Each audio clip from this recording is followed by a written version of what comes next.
Assalamualaikum warahmatullahi wabarakatuh. Selamat sore Bapak Arianto selaku dosen pengampu mata kuliah Studi Lintas Budaya.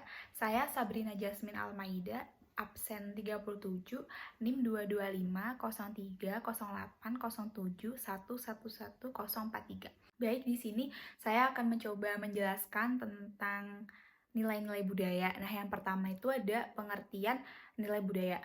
Apa sih nilai budaya itu?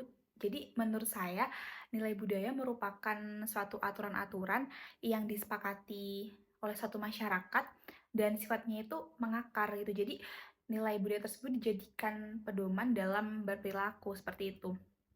Nah, nilai budaya ini dalam bentuk tertulisnya bisa dilihat dari visi, misi, terus simbol ataupun slogan dari suatu organisasi maupun lingkungan sosial seperti itu. Nah, menurut Kunchoro-Ningrat selaku Bapak Antropologis Indonesia, jadi menurut beliau ini nilai budaya merupakan uh, suatu konsepsi-konsepsi yang hidup dalam alam pikiran sebagai sebagian besar masyarakat dalam hal yang dianggap mulia. Sistem nilai ini kemudian dijadikan orientasi dan referensi masyarakat dalam bertindak seperti itu. Nah, selanjutnya saya akan membahas tentang fungsi nilai budaya. Nah, fungsi nilai budaya ini ada 3. Yang pertama, nilai budaya sebagai pedoman dalam berperilaku seperti itu. Nah, yang kedua, sebagai faktor pendorong munculnya pola berpikir masyarakat. Terus yang ketiga, nilai budaya sebagai salah satu sumber tatanan cara berperilaku yang cukup penting. Misalnya hukum, adat, dan kebiasaan. Terus juga aturan mengenai sopan santun seperti itu. Nah, setelah kita membahas tentang pengertian dan fungsi nilai budaya, kita juga akan membahas tentang ciri-ciri nilai budaya. Jadi, menurut kalian apa sih ciri-ciri nilai budaya itu? Jadi di sini saya akan menyebutkan 5 ciri-ciri nilai budaya. Yang pertama, nilai budaya bukan bawaan dari lahir, melainkan sesuatu yang harus dipelajari seperti itu. Nah, yang kedua, nilai budaya bisa diwariskan dari satu orang ke orang lain, ataupun dari satu generasi ke generasi selanjutnya. Jadi biar nilai budaya tersebut tetap lestari gitu.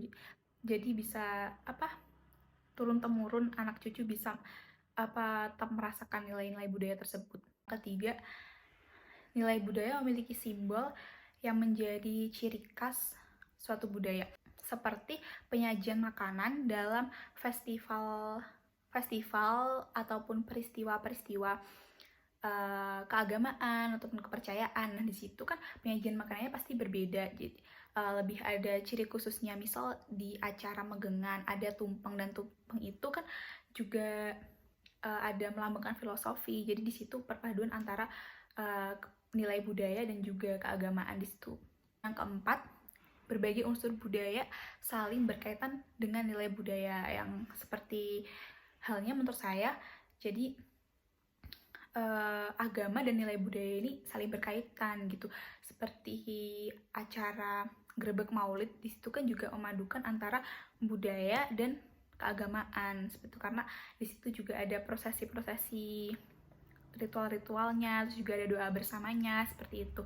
Yang kelima, nilai budaya bersifat dinamis. Jadi maksudnya nilai budaya ini terus mengalami perubahan seiring berjalannya waktu. Nah, perubahan itu bisa cepat, bisa lambat. Perubahan tersebut terjadi karena adanya akulturasi, asimilasi, dan inovasi. Misalnya zaman dulu membajak sawah menggunakan kerbau, tenaga kerbau. Nah, zaman sekarang karena udah perkembangan teknologi, juga peradaban yang makin modern, para petani memilih menggunakan traktor karena dianggap lebih cepat selesai dan lebih efisien dalam melakukan pekerjaan seperti itu. Saya akan membahas tentang contoh nilai budaya dalam masyarakat. Yang pertama, selalu mengatakan permisi. Jadi menurut saya kata permisi itu sudah menjadi bagian dari dalam diri kita sebagai warga negara Indonesia yang berbudaya. Misalnya kita sedang lewat depan orang yang duduk, kita pasti membungkukkan badan sambil bilang permisi. Nah itu udah udah tertanam dalam diri kita sejak kita kecil. Terus menghargai juga keberadaan orang lain di sekitar kita. Terus yang kedua, ada gadis dilarang makan di depan pintu. Nah mungkin beberapa teman udah pernah dengar kalau menurut kepercayaan masyarakat Jawa, gadis-gadis itu nggak boleh makan depan pintu karena dianggap bakal menghambat datangnya jodoh gitu. Padahal kalau kita mikir secara logis, makan di depan pintu nggak sopan karena kalian tahu sendiri pintu kan tempat keluar masuk orang. Jadi kalau makan di depan pintu pasti dianggap tidak etis gitu kan, kalau di logika seperti itu. Nah yang ketiga, ada gerebekan maulid, suatu upacara untuk memperingati hari lahir Nabi Muhammad SAW. Nah di gerebek maulid ini ada gunungan. Nah gunungan ini diarak ke masjid untuk didoain doa bersama gitu. Dan di gunungan ini tuh setahu saya setahu saya isinya hasil alam seperti itu. Nah jadi setelah didoakan nanti masyarakat bisa berebut gunungan tersebut.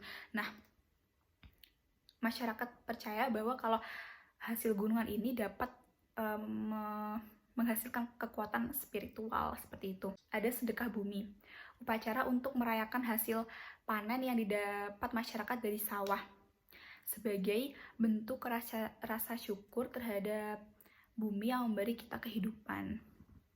Nah jadi karena masing-masing daerah mempunyai nilai budaya yang berbeda dan beragam, maka tugas kita adalah menghargai toleransi adanya perbedaan, terus juga mau mempelajari, mau mencari tahu tentang apa sih nilai budaya di daerah lain seperti itu. Jadi bisa meningkatkan rasa solidaritas kita juga, terus juga meningkatkan pengetahuan. Selain itu juga mencerminkan kita itu sebagai pemuda ataupun warga negara Indonesia yang berbudaya seperti itu.